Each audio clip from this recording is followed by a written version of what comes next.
La conscience représente l'une des notions les plus fondamentales et complexes de la philosophie. Elle interroge ce qui fait l'essence même de l'être humain et sa capacité unique à se penser lui-même. La conscience se définit comme la capacité fondamentale de l'être humain à se représenter ce qu'il fait, pense ou ressent.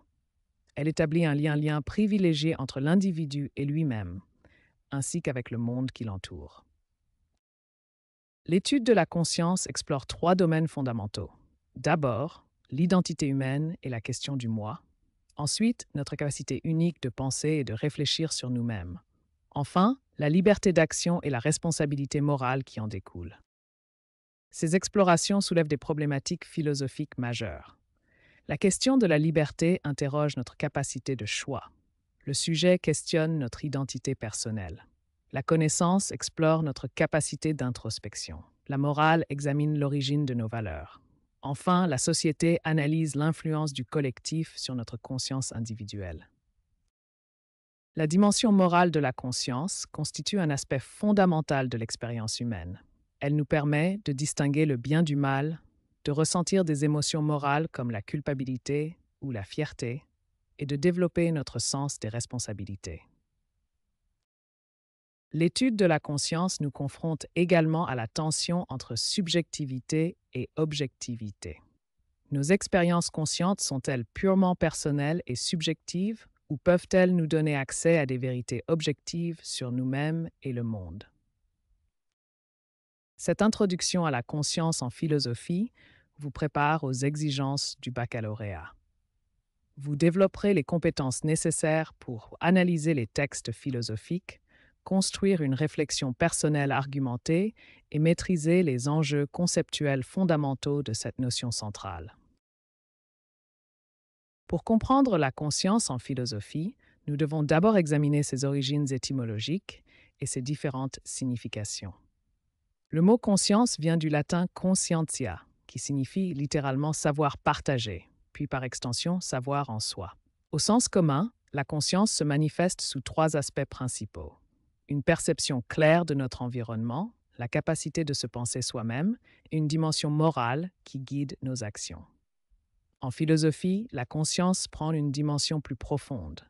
Elle est définie comme la capacité fondamentale de se représenter ce que l'on fait, ce que l'on pense ou ce que l'on ressent. Cette capacité de représentation établit un double lien fondamental. D'une part, elle relie l'individu à lui-même dans un rapport d'introspection et de connaissance de soi. D'autre part, elle l'ouvre au monde extérieur en lui permettant de se situer par rapport à son environnement. Ainsi, la conscience apparaît comme une fonction complexe qui unifie notre expérience intérieure et notre rapport au monde, faisant de nous des êtres à la fois pensants et situés dans la réalité. La conscience humaine se manifeste sous deux formes distinctes et complémentaires. Nous allons explorer la différence fondamentale entre la conscience immédiate et la conscience réflexive. La conscience immédiate est notre forme de conscience la plus primitive et directe. Elles correspondent à la perception spontanée de nos sensations, émotions et besoins sans réflexion préalable. Prenons des exemples concrets. Quand vous ressentez la faim, la soif, la douleur ou le plaisir, votre conscience saisit immédiatement ces sensations sans analyse ni questionnement. Cette conscience immédiate nous relie directement au monde et à notre corps. Elle est instinctive, automatique et ne nécessite aucun effort de réflexion. Passons maintenant à la conscience réflexive, qui représente un niveau supérieur de conscience proprement humain. La conscience réflexive est la capacité unique de l'être humain de se prendre lui-même comme objet de sa propre pensée. C'est la conscience de la conscience. Cette forme de conscience nous permet de nous observer nous-mêmes, d'analyser nos pensées, nos émotions et nos actions. C'est ce qui nous rend capables d'introspection et d'auto-analyse. Contrairement à la conscience immédiate qui subit, la conscience réflexive questionne, analyse et évalue. Elle nous permet de dire non seulement j'ai mal, mais je sais que j'ai mal et je peux réfléchir à cette douleur. Cette distinction trouve son expression la plus célèbre dans la philosophie de René Descartes et son fameux cogito. René Descartes, philosophe français du XVIIe siècle, a révolutionné la compréhension de la conscience avec son célèbre Cogito ergo sum, je pense donc je suis. Pour Descartes, même si je peux douter de tout, de l'existence du monde extérieur, de mon corps, de mes sensations, je ne peux pas douter que je pense. Et si je pense, alors j'existe nécessairement. Le cogito révèle que la conscience réflexive, la capacité de penser sa propre pensée, est la preuve la plus certaine de notre existence. C'est par la conscience que nous accédons à la certitude de notre être. Cette analyse nous mène à une distinction philosophique cruciale entre deux modes d'être. Il existe une différence fondamentale entre simplement vivre et se savoir vivant. Cette distinction sépare l'existence biologique de l'existence consciente. Un animal vit, ressent, réagit à son environnement grâce à sa conscience immédiate. Mais seul l'être humain peut dire « je sais que je vis, je pense à ma propre existence ». Cette capacité de retour sur soi définit l'humanité. Cette distinction entre conscience immédiate et conscience réflexive est donc au cœur de la condition humaine. Elle nous permet de comprendre ce qui fait de nous des êtres pensants, capables de philosopher sur notre propre existence. La conscience morale représente notre capacité fondamentale à distinguer le bien du mal. C'est cette faculté qui nous permet de porter des jugements éthiques sur nos actions et celles d'autrui. Cette conscience morale fonctionne comme une boussole intérieure qui nous guide dans nos choix éthiques. Elle nous indique la direction du bien et nous met en garde contre le mal. La conscience morale engendre deux types de conséquences émotionnelles. D'une part, la culpabilité lorsque nous agissons contre nos principes moraux. D'autre part, le sentiment de mérite quand nous accomplissons ce que nous jugeons bien. Jean-Jacques Rousseau développe une vision optimiste de la conscience morale.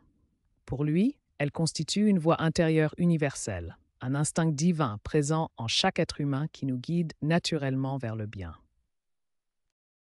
Cependant, la conscience morale n'est pas infaillible. Elle subit l'influence de nombreux conditionnements sociaux. Notre éducation, notre culture, les normes de notre société et nos expériences personnelles façonnent nos jugements moraux. Cette réalité soulève une question philosophique fondamentale. Peut-on réellement faire confiance à sa conscience morale si elle est influencée par des facteurs extérieurs?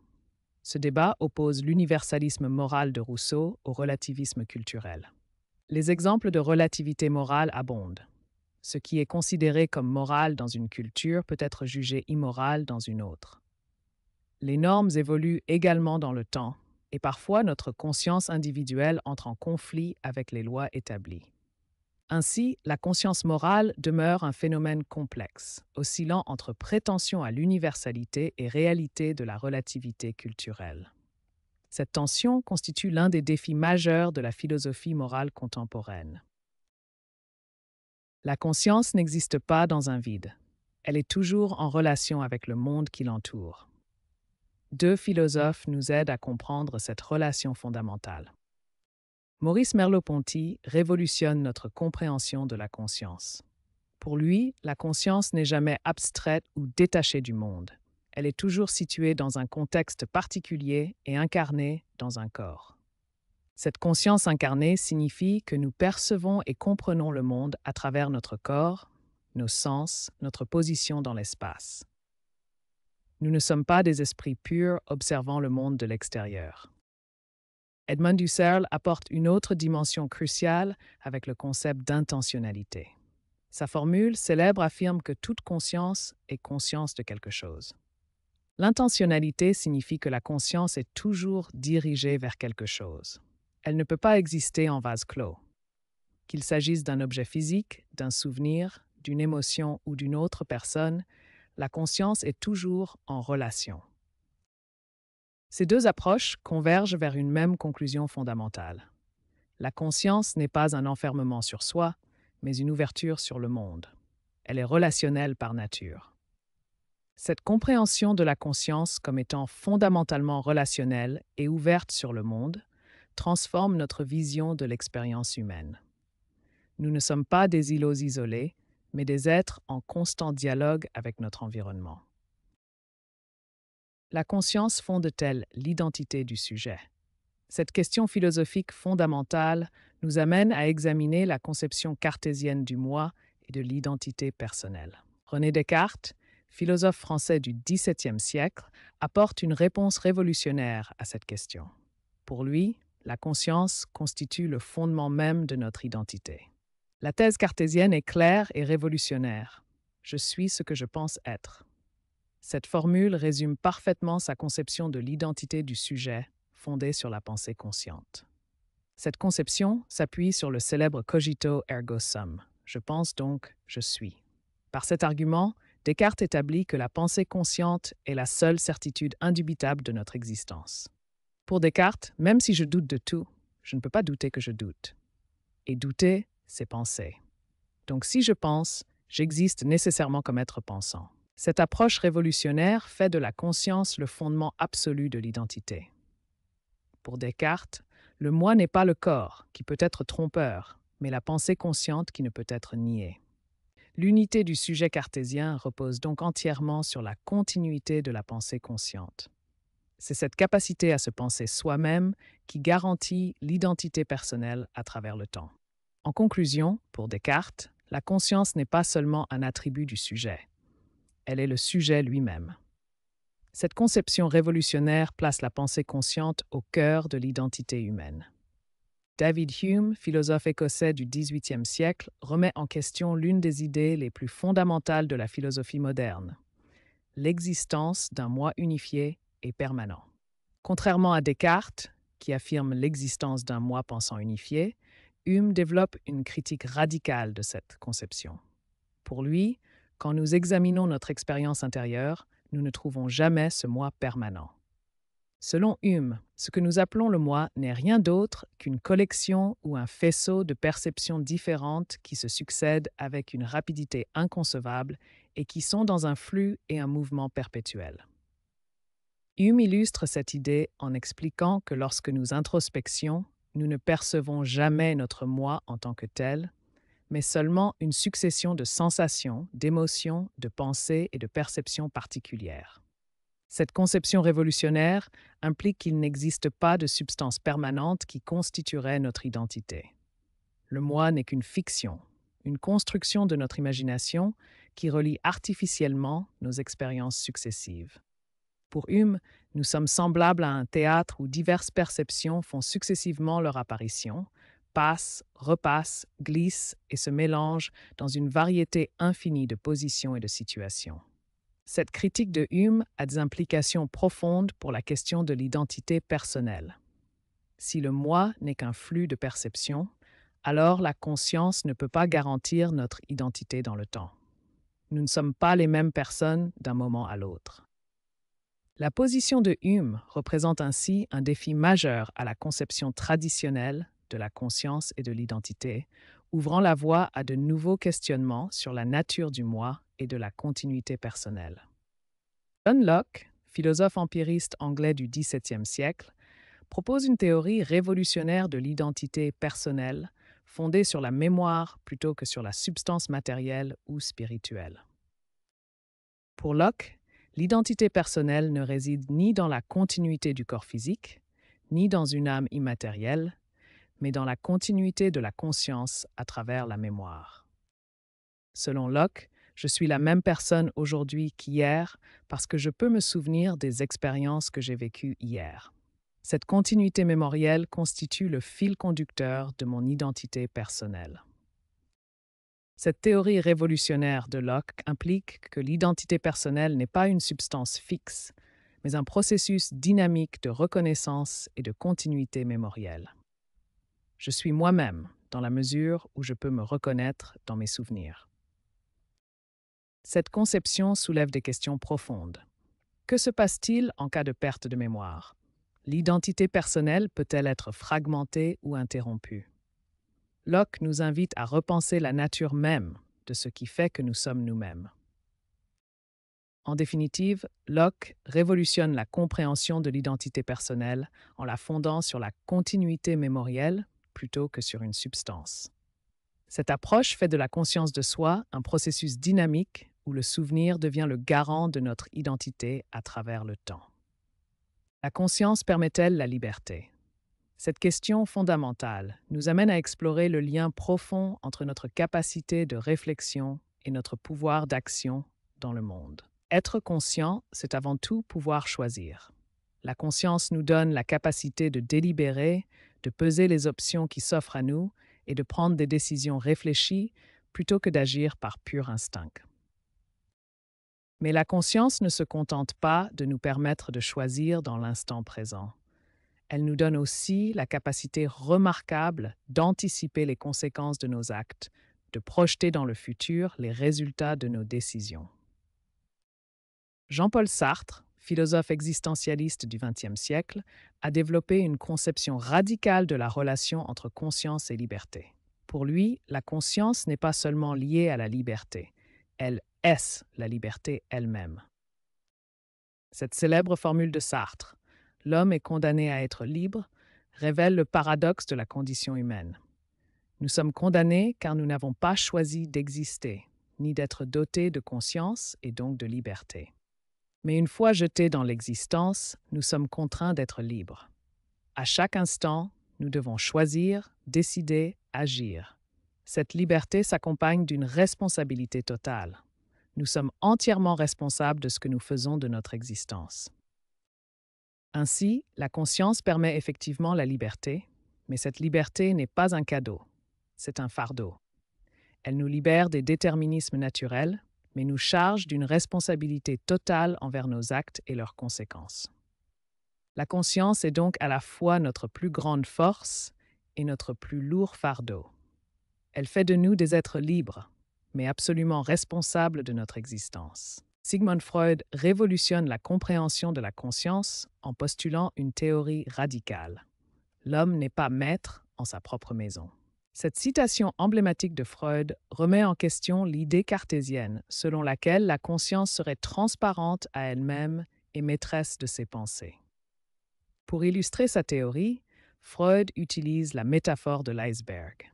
La conscience ne représente que la partie visible de notre psychisme. L'iceberg freudien montre que la plus grande partie de notre psychisme nous échappe. Le conscient n'est que la pointe émergée, tandis que l'inconscient constitue la masse cachée qui influence nos comportements. Cette découverte révèle un déséquilibre fondamental. Notre inconscient représente environ 90% de notre activité psychique. L'inconscient n'est pas un simple réservoir passif. Il contient des désirs refoulés, des pulsions primitives et des traumatismes qui agissent à notre insu sur nos pensées et nos comportements. Freud structure également l'appareil psychique en 3 instances qui interagissent constamment, le ça, le moi et le surmoi. Le ça représente nos pulsions inconscientes guidées par le principe de plaisir. Le moi tente de concilier ses désirs avec la réalité. Le surmoi impose les interdits moraux et sociaux. Cette conception freudienne soulève un débat philosophique fondamental entre 2 visions opposées de l'être humain. D'un côté, la vision traditionnelle associe la conscience à la liberté, à la maîtrise de soi et à la responsabilité. De l'autre, Freud propose que l'inconscient nous détermine par des forces qui nous échappent. Cette révolution freudienne remet en question les fondements mêmes de la philosophie morale et politique, interrogeant notre conception de la responsabilité et de la liberté humaine. Comment peut-on élargir notre conscience pour retrouver notre liberté? Cette question fondamentale nous amène à explorer les moyens par lesquels l'être humain peut dépasser les limites de sa conscience immédiate. La psychanalyse freudienne constitue la première méthode systématique pour élargir la conscience. Selon Freud, notre inconscient représente 90% de notre psychisme, contenant des désirs refoulés, des traumatismes et des pulsions qui influencent nos comportements sans que nous en soyons conscients. Le processus thérapeutique psychanalytique suit plusieurs étapes. D'abord, la prise de conscience des contenus refoulés grâce à l'interprétation des rêves, des lapsus et des associations libres. Ensuite, l'élaboration psychique permet aux patients d'intégrer ces découvertes. Enfin, cette prise de conscience libère le sujet de ses symptômes névrotiques.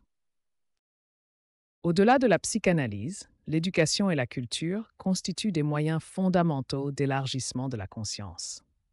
L'éducation développe l'esprit critique, la capacité de réflexion et l'autonomie intellectuelle. Elle permet à l'individu de questionner les préjugés et les idées reçues. La conscience élargie permet une véritable libération. En prenant conscience de nos déterminismes inconscients, sociaux ou culturels, nous pouvons nous en affranchir partiellement. Cette libération s'exprime par une liberté de pensée accrue, une capacité d'action plus autonome et des choix plus éclairés. La conscience n'est pas un état fixe, mais un processus dynamique d'émancipation. Ce processus cyclique commence par une prise de conscience, se poursuit par une réflexion critique, mène à une action libératrice et génère une nouvelle conscience élargie. Ce cycle peut se répéter indéfiniment, permettant une émancipation continue de l'être humain. Ainsi, élargir la conscience constitue un enjeu fondamental de la condition humaine. Que ce soit par la psychanalyse, l'éducation, la culture ou la réflexion philosophique, l'homme peut progressivement se libérer de ses déterminismes et conquérir une liberté authentique. La conscience humaine n'existe pas dans un vide culturel. Claude Lévi-Strauss, anthropologue structuraliste, nous révèle que nos pensées les plus intimes sont en réalité structurées par des schémas culturels profonds. Lévi-Strauss démontre que ce que nous considérons comme notre pensée personnelle et autonome est en fait le produit de structures mentales héritées de notre culture. Ces structures agissent comme des moules invisibles qui façonnent notre façon de percevoir et de comprendre le monde. La conscience individuelle est constamment influencée par différents éléments culturels. Le langage structure notre pensée, les mythes façonnent notre imaginaire. Les rituels organisent nos comportements et les valeurs orientent nos jugements moraux. Le langage ne se contente pas d'exprimer nos pensées, il les structure. Chaque langue découpe le réel différemment, créant des catégories mentales spécifiques. Par exemple, certaines cultures ont développé un vocabulaire très riche pour décrire des phénomènes importants dans leur environnement, ce qui affine leur perception de ces réalités. Lévi-Strauss révèle que notre conscience individuelle est traversée par un inconscient collectif. Ce ne sont pas seulement nos expériences personnelles qui nous façonnent, mais aussi les structures mentales héritées de notre culture, des archétypes partagés et des schémas de pensée transmis de génération en génération. Cette analyse révèle une vérité fondamentale. La conscience n'est jamais purement individuelle. Elle est le produit d'une interaction constante entre nos expériences personnelles et les structures culturelles qui nous précèdent. Nous pensons avec les outils conceptuels que notre culture nous fournit, même quand nous croyons penser de manière autonome. En conclusion, Lévi-Strauss nous montre que la conscience humaine est profondément façonnée par le langage et la culture. Nous ne sommes pas des sujets pensants isolés, mais des êtres culturels dont la conscience est structurée par l'héritage collectif. Cette perspective remet en question l'idée d'une conscience purement autonome et nous invite à reconnaître notre dette envers les structures culturelles qui nous précèdent. Karl Marx développe une critique radicale de l'idée d'autonomie de la conscience. Pour lui, notre conscience n'est pas libre et indépendante comme nous le croyons, mais elle est déterminée par nos conditions matérielles d'existence. Marx distingue la base économique, constituée des moyens de production et des rapports de production, de la superstructure qui comprend les idées, la culture, la politique et la religion. La base matérielle détermine la superstructure, y compris notre conscience. Marx introduit le concept de fausse conscience ou idéologie. Il s'agit de l'ensemble des idées que nous croyons avoir choisies librement, mais qui nous ont en réalité été inculquées par notre environnement social et économique. Cette fausse conscience crée une illusion de liberté. Nous pensons choisir nos opinions, nos valeurs, nos désirs, alors qu'ils sont en grande partie déterminés par notre position dans la société et les intérêts de la classe dominante. Pour Marx, il est impossible de comprendre la conscience en dehors de son contexte social et historique. Chaque époque, chaque société produit ses propres formes de conscience qui correspondent aux intérêts de la classe dominante de cette époque. La conscience représente l'un des phénomènes les plus fascinants et complexes de l'existence humaine. Après avoir exploré ses multiples dimensions, il est temps de synthétiser notre compréhension de cette notion fondamentale. La conscience se révèle être un phénomène aux multiples facettes, marqué par des paradoxes fondamentaux qui en font toute la richesse et la complexité. Ces paradoxes ne sont pas des contradictions à résoudre, mais plutôt les tensions créatrices qui définissent la richesse de l'expérience consciente humaine. La conscience fait de l'être humain un sujet unique, capable de se penser lui-même et d'agir sur le monde qui l'entoure. Cette capacité de questionnement et de remise en cause constitue peut-être l'aspect le plus remarquable de la conscience humaine. La conscience demeure ainsi une notion d'une actualité saisissante en philosophie, car elle touche aux questions les plus fondamentales de notre existence. En définitive, la conscience nous révèle la profondeur et la richesse de la condition humaine, faisant de chaque individu un être unique capable de transcender sa simple existence biologique. C'est pourquoi l'étude de la conscience reste l'une des entreprises les plus nobles et les plus nécessaires de la philosophie, nous invitant sans cesse à mieux comprendre ce que signifie être humain. René Descartes, philosophe français du XVIIe siècle, révolutionne la pensée occidentale avec une découverte fondamentale, la conscience comme fondement absolu du moi. Descartes entreprend un projet philosophique radical, douter de tout ce qui peut être mis en doute pour trouver une vérité absolument certaine. Ce doute méthodique le mène à une découverte extraordinaire. Mais au cœur de ce doute radical, Descartes découvre une vérité indubitable.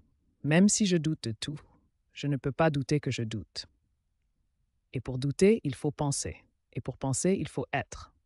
Le cogito ergo sum, je pense donc je suis, devient ainsi la première certitude, le roc inébranlable sur lequel Descartes peut construire tout l'édifice de la connaissance. Pour Descartes, la conscience n'est pas simplement une faculté parmi d'autres. Elle est l'essence même du moi. Je suis une chose qui pense, reste cogitant.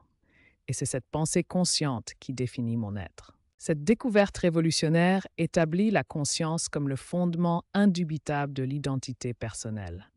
Le moi cartésien n'est pas le corps, qui peut être trompeur, mais la pensée consciente elle-même. Ainsi, Descartes établit que la conscience n'est pas seulement un moyen de connaître le monde, mais la condition même de toute connaissance possible. Sans la certitude du cogito, aucune autre vérité ne pourrait être établie avec certitude. David Hume, philosophe écossais du XVIIIe siècle, développe une critique radicale de l'idée d'un moi stable et permanent. Sa position remet en question les fondements mêmes de l'identité personnelle. Contrairement à Descartes qui affirme l'existence d'une substance pensante permanente, Hume soutient qu'il n'existe aucun moi substantiel. Pour lui, ce que nous appelons le moi n'est qu'une illusion créée par l'habitude. Hume invite à faire une expérience d'introspection. Quand vous regardez à l'intérieur de votre esprit, que trouvez-vous réellement? Selon lui, vous ne trouvez jamais un moi en tant que tel, mais seulement des perceptions particulières. Hume utilise la métaphore du faisceau ou du flux pour décrire ce qu'est réellement le moi. Comme un fleuve qui coule constamment, notre conscience n'est qu'un flux continu de perceptions qui se succèdent sans interruption. Cette critique a des implications profondes. Si Hume a raison, alors l'identité personnelle n'est qu'une fiction commode. Nous ne sommes pas les mêmes personnes d'un moment à l'autre, mais plutôt une série de perceptions liées par l'habitude et la mémoire. Hume reconnaît lui-même le caractère troublant de sa théorie. Il admet que dans la vie quotidienne, nous ne pouvons pas nous empêcher de croire en notre identité personnelle, même si la raison nous montre que cette croyance est infondée. La critique de Hume ouvre ainsi un débat fondamental en philosophie de l'esprit. Elle influence encore aujourd'hui les discussions sur la nature de la conscience et de l'identité personnelle, remettant en question nos intuitions les plus profondes sur ce que nous sommes. John Locke, philosophe anglais du XVIIe siècle, révolutionne notre compréhension de l'identité personnelle en plaçant la mémoire au cœur de la conscience de soi. Pour Locke, l'identité personnelle ne réside pas dans la substance matérielle du corps, ni dans l'âme immatérielle, mais dans la continuité de la conscience à travers la mémoire. Selon Locke, ce qui fait que je suis la même personne aujourd'hui qu'hier, c'est ma capacité à me souvenir de mes expériences passées. La mémoire crée une chaîne continue qui relie tous les moments de mon existence. Cette continuité mémorielle assure l'unité de la conscience personnelle. Sans mémoire, il n'y aurait pas d'identité stable, mais seulement une succession d'états de conscience déconnectés. Pour Locke, deux personnes qui partagent les mêmes souvenirs sont la même personne, même si leurs corps ont changé. À l'inverse, une personne qui perd totalement sa mémoire devient en un sens une personne différente. La théorie de Locke a des implications profondes pour notre compréhension de l'identité personnelle et de la responsabilité morale. Elle suggère que nous ne sommes responsables que des actes dont nous nous souvenons. En conclusion, John Locke établit que la mémoire est le fondement de notre identité personnelle. C'est elle qui unifie nos expériences dispersées dans le temps et nous permet de nous reconnaître comme la même personne à travers les changements de notre existence. Sigmund Freud révolutionne la compréhension de la conscience en introduisant la notion d'inconscient. Pour Freud, l'inconscient représente une limite fondamentale à la maîtrise de soi et à la transparence de la conscience. Sigmund Freud, médecin et neurologue autrichien, développe la psychanalyse et propose une nouvelle conception de l'appareil psychique. Il remet en question l'idée que nous sommes maîtres de nos pensées et de nos actions. L'inconscient, selon Freud, est cette partie de notre psychisme qui échappe totalement à notre conscience, mais qui exerce une influence déterminante sur nos pensées, nos émotions et nos comportements.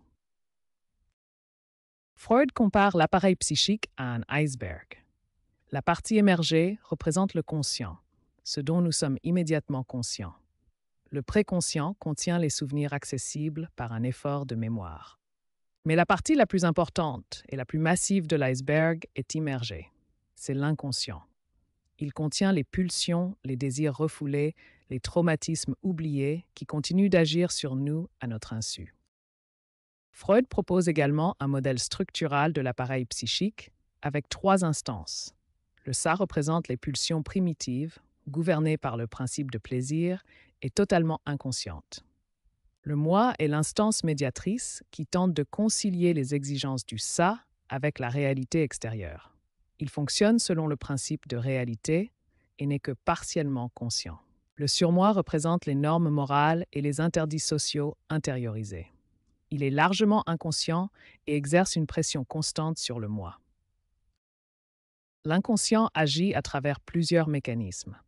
Le refoulement exclut de la conscience les contenus psychiques inacceptables ou douloureux, mais ces contenus continuent d'agir inconsciemment. Les pulsions sont des forces psychiques inconscientes qui nous poussent à l'action. Freud distingue notamment Eros, pulsion de vie, et Thanatos, pulsion de mort. Les actes manqués comme les lapsus ou les oublis révèlent l'activité constante de l'inconscient qui s'exprime malgré la censure de la conscience. Les découvertes de Freud ont des implications majeures pour notre conception de la conscience. Comme il le dit, la conscience n'est plus maîtresse dans sa propre maison. Cela remet en question notre liberté et notre autonomie en tant que sujet pensant. Cependant, Freud propose aussi une voie de libération. La prise de conscience de ces déterminismes inconscients par la psychanalyse peut permettre de retrouver une certaine maîtrise de soi. Jean-Paul Sartre, philosophe existentialiste français du XXe siècle, développe une conception révolutionnaire de la conscience humaine. La conscience n'est pas simplement une faculté de connaissance, mais l'essence même de notre liberté. Sartre établit une équation fondamentale. La conscience humaine est synonyme de liberté absolue. Contrairement aux objets du monde qui ont une essence définie, l'être humain conscient est pure liberté, sans nature prédéterminée. Le concept central de Sartre est que l'existence précède l'essence. Cela signifie que l'être humain existe d'abord comme conscience libre, puis se définit lui-même à travers ses choix et ses actions. Nous ne sommes pas nés avec une nature fixe. Sartre introduit le concept de mauvaise foi. C'est l'attitude par laquelle nous refusons de reconnaître notre liberté fondamentale. Par exemple, quand nous disons « je n'ai pas le choix, c'est ma nature », nous nous mentons à nous-mêmes pour échapper à l'angoisse de la liberté. Cette liberté absolue implique une responsabilité totale. Sartre affirme que nous sommes responsables non seulement de nos choix individuels, mais aussi de ce que nous devenons, et même de l'humanité entière, car nos choix définissent ce que nous pensons que l'homme devrait être. Cette liberté absolue génère ce que Sartre appelle l'angoisse existentielle. L'angoisse naît de la prise de conscience que nous sommes entièrement libres et donc entièrement responsables. C'est le vertige face à l'infinité de nos possibilités. Sartre résume sa philosophie par cette formule célèbre: l'homme est condamné à être libre. Nous ne pouvons échapper à notre liberté ni à notre responsabilité. C'est notre condition humaine fondamentale. Cette conception révolutionnaire fait de la conscience non pas un simple miroir du monde, mais le fondement même de notre existence authentique. Karl Marx révolutionne la compréhension de la conscience en montrant qu'elle n'est pas autonome, mais déterminée par les conditions sociales et économiques dans lesquelles nous vivons. Pour Marx, la conscience individuelle et collective n'est pas le produit d'une réflexion libre et autonome, mais le reflet des rapports de production économique qui structurent la société. Marx développe le concept de base et superstructure. La base économique, constituée des moyens et rapports de production, détermine la superstructure idéologique qui comprend les institutions, la culture et les idées dominantes. Le concept de fausse conscience est central chez Marx. Il désigne la situation où les individus adoptent des idées qui ne correspondent pas à leurs véritables intérêts de classe, mais qui servent les intérêts de la classe dominante. L'idéologie de classe fonctionne comme un système de représentation qui présente les intérêts particuliers de la bourgeoisie comme des intérêts universels, masquant ainsi les contradictions réelles de la société capitaliste. Cette analyse marxiste révèle que ce que nous prenons pour notre conscience libre et autonome est en réalité largement façonné par notre position dans les rapports de production et par l'idéologie dominante de notre époque. Voici les questions les plus fréquemment posées au baccalauréat français sur le thème de la conscience. Ces questions explorent les enjeux fondamentaux de cette notion philosophique centrale. Première question: la conscience de soi suppose-t-elle autrui? Cette question interroge le rôle d'autrui dans la formation de notre conscience personnelle. Elle fait référence à la dialectique hégélienne de la reconnaissance mutuelle. Deuxième question: peut-on être libre sans être conscient? Cette interrogation explore le lien entre conscience et liberté. Elle questionne si la liberté nécessite une prise de conscience de nos actes et de leurs conséquences. Troisième question: la conscience est-elle une connaissance? Cette question examine la nature épistémologique de la conscience. Elle interroge si la conscience nous donne accès à une véritable connaissance de nous-mêmes et du monde. Quatrième question: suis-je ce que j'ai conscience d'être? Cette interrogation porte sur l'identité personnelle et l'adéquation entre notre être réel et notre conscience de soi. Elle questionne la fiabilité de notre auto-perception. Cinquième question: le sujet est-il maître de ses pensées? Cette question explore l'autonomie du sujet pensant face aux influences inconscientes et sociales. Elle interroge notre capacité de contrôle sur notre vie mentale. Sixième question: la conscience rend-elle toujours libre? Cette interrogation nuance le rapport entre conscience et liberté. Elle questionne si la prise de conscience suffit toujours à nous libérer de nos conditionnements. Septième question: peut-on faire confiance à sa conscience morale? Cette dernière question interroge la fiabilité de notre jugement moral intérieur. Elle questionne l'universalité et l'objectivité de notre conscience éthique. Ces 7 questions types révèlent les enjeux majeurs de la conscience en philosophie: l'identité personnelle, la liberté, la connaissance de soi, l'autonomie du sujet et la dimension morale. Chacune nécessite une réflexion approfondie mobilisant les grands auteurs de la tradition philosophique.